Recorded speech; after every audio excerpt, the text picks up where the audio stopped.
Os nazistas ergueram Auschwitz como fortaleza com arame farpado e guardas armados.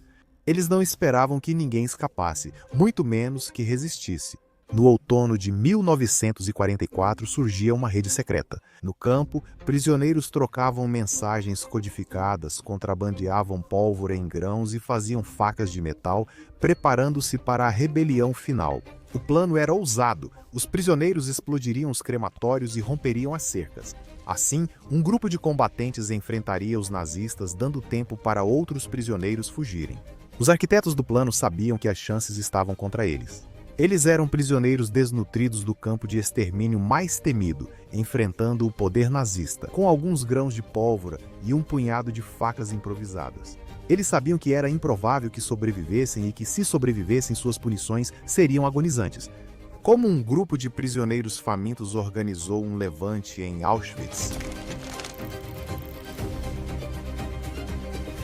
Toda chegada a Auschwitz seguia uma coreografia infernal feita para causar máxima dor. Guardas armados da SS e seus cães forçavam os prisioneiros de dias a descer dos trens. O médico nazista decidia quem parecia forte o suficiente para trabalhar e quem seria enviado diretamente para as câmaras de gás. A partir daí, o Sonderkommando assumia, mas esquadrões especiais é um nome cruelmente enganoso. Esses homens eram prisioneiros judeus obrigados a levar seu povo ao inferno. Eles escoltavam os prisioneiros até as câmaras de gás e aguardavam o término do processo. Em seguida, abriam as portas e removiam anéis e dentes de ouro dos corpos, eliminando qualquer traço de humanidade antes de levá-los aos crematórios. Totalmente cientes de que em breve seria a vez deles também, porque para os judeus em Auschwitz, todos os caminhos levavam às chamas. Alguns prisioneiros só demoravam mais para chegar lá. O Sonderkommando não informava os recém-chegados sobre o destino deles. Era inútil, sem armas nem como lutar. O silêncio era a única misericórdia possível. Não há palavras para os horrores vividos pelo Sonderkommando. Muitos perderam a sanidade, mas alguns acharam motivo para continuar apesar da tarefa macabra e da resistência. No inferno de Auschwitz, a resistência se manifestou de várias formas, como documentar em papéis, garrafas e latas. Os prisioneiros registravam as atrocidades ao redor e enterravam as provas, esperando que alguém as encontrasse no futuro. Um Sonderkommando refletiu sobre a inutilidade desse ato. Talvez estas linhas que escrevo sejam as únicas testemunhas da minha vida. Mesmo assim, continuou, ficarei feliz se meus escritos chegarem a você, cidadão livre do mundo.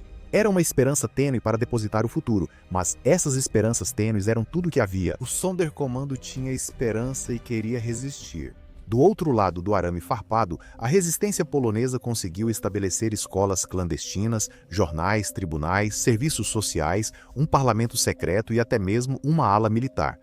Horrorizados com o que ocorria atrás dos portões de Auschwitz, eles criaram uma rota de contrabando, um elo frágil com o mundo exterior. O Sonderkommando arriscou tudo ao contrabandear provas das atrocidades para fora do campo, enquanto a resistência polonesa trazia pólvora, produtos ilícitos e ferramentas para dentro. Mulheres judias lideravam essa rota de contrabando. Rosa Robota tinha 21 anos, sendo a única sobrevivente de sua família, enquanto eles eram arrastados para as câmaras de gás. Ela foi enviada para trabalhar na fábrica de munições, e foi lá que ela elaborou um plano tão ousado quanto perigoso.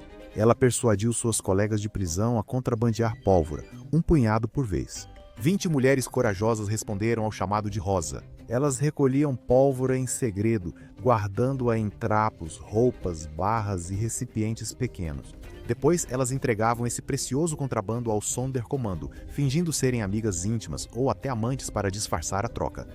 Claro, eles não tinham armas, mas podiam usar a pólvora para explodir pelo menos um dos crematórios. O contrabando era o único raio de esperança em Auschwitz. O sonho dos prisioneiros de uma revolta era tudo o que os sustentava. Eles sabiam que não podiam destruir o campo, estavam espancados, exaustos, famintos e mal armados. Mas a esperança de dominar o campo era eletrizante. A única força que os mantinha em pé era que não tinham mais nada a perder. Depositaram suas esperanças em punhados de pólvora e armas improvisadas. Um sobrevivente do Sonderkommando, chamado Eliezer Eisenschmidt, forjou baionetas a partir de itens confiscados dos transportes de judeus, itens como facas que os prisioneiros judeus haviam levado, na esperança de cortar a chalá do Shabat no campo. Mas não havia chalá de Shabá em Auschwitz.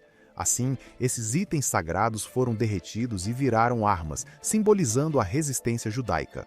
Após mais de um ano de preparação, estavam tão prontos quanto possível. Eles tinham suas armas improvisadas, tinham espalhado pólvora pelo crematório 4, eles já tinham identificado os guardas que queriam derrubar e tinham um plano. Primeiro cortariam a energia, interrompendo a comunicação dos guardas e desativando as cercas elétricas. Os prisioneiros cortariam os fios e fugiriam enquanto o Sonderkommando destruía as câmaras de gás e crematórios. Eles sabiam o que ocorreria com quem atrasasse, mas o Talmud afirma que salvar uma vida é salvar um mundo inteiro. Contra a vontade, eles levaram muitas almas ao inferno. Essa foi a expiação deles, seu último ato de rebelião. Os prisioneiros fizeram de tudo para manter seus planos em segredo, mas de alguma forma, os nazistas ficaram sabendo da revolta. Enviaram um oficial implacável para interrogar o líder do Sonderkommando, que ao recusar-se a delatar seus companheiros foi executado publicamente pelos nazistas.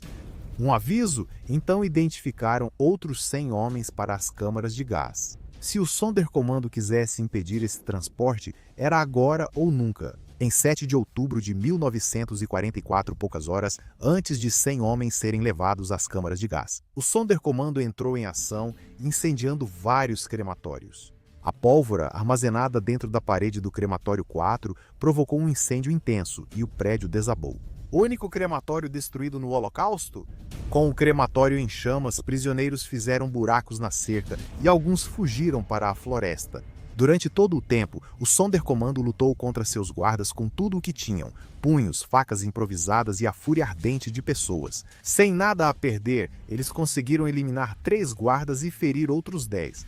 Mas logo a SS reprimiu a revolta, atirando em 250 prisioneiros em poucas horas, incluindo muitos dos líderes do Sonderkommando. Ao fim do dia, a revolta já tinha sido extinta antes de realmente começar. Entre as vítimas estava Zalman Gordowski, que enterrou seu testemunho perto dos crematórios. Depois, a resistência polonesa criticou o Sonderkommando. O Exército Vermelho se aproximava. Segundo eles, se os prisioneiros tivessem esperado, os militares soviéticos poderiam ter mudado tudo. Se algum contato deles no Sonderkommando tivesse sobrevivido, talvez dissesse que a fantasia sobre o Exército Vermelho era só especulação, inventada por pessoas que nunca tinham estado em Auschwitz, pessoas que ainda tinham o luxo do tempo de acreditar que a libertação estava próxima. Os prisioneiros de Auschwitz não tinham esses luxos. A resistência polonesa nunca soube por que os prisioneiros não esperaram, pois não restava ninguém para responder.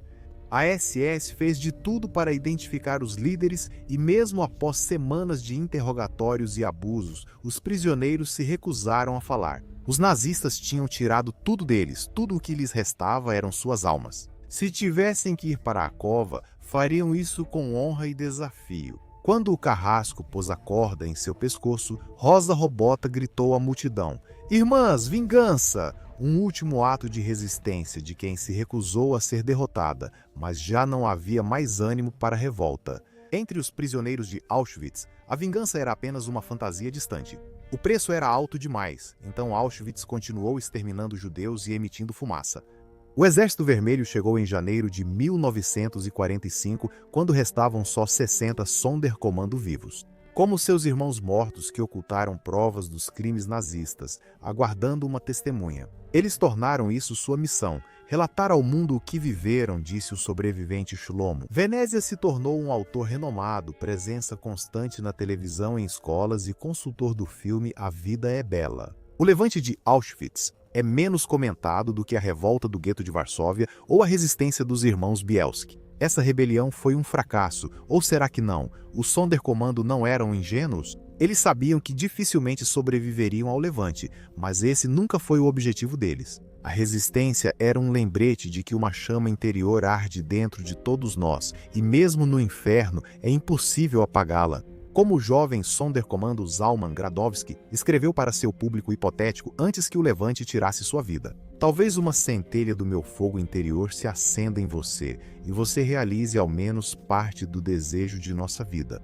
Você deverá vingar nossas mortes. É impossível vingar 6 milhões de fantasmas ou equilibrar essa balança com justiça humana. Mas talvez a melhor vingança seja a memória, um lembrete de que nem mesmo Auschwitz conseguiu impedir que as futuras gerações se lembrassem do passado."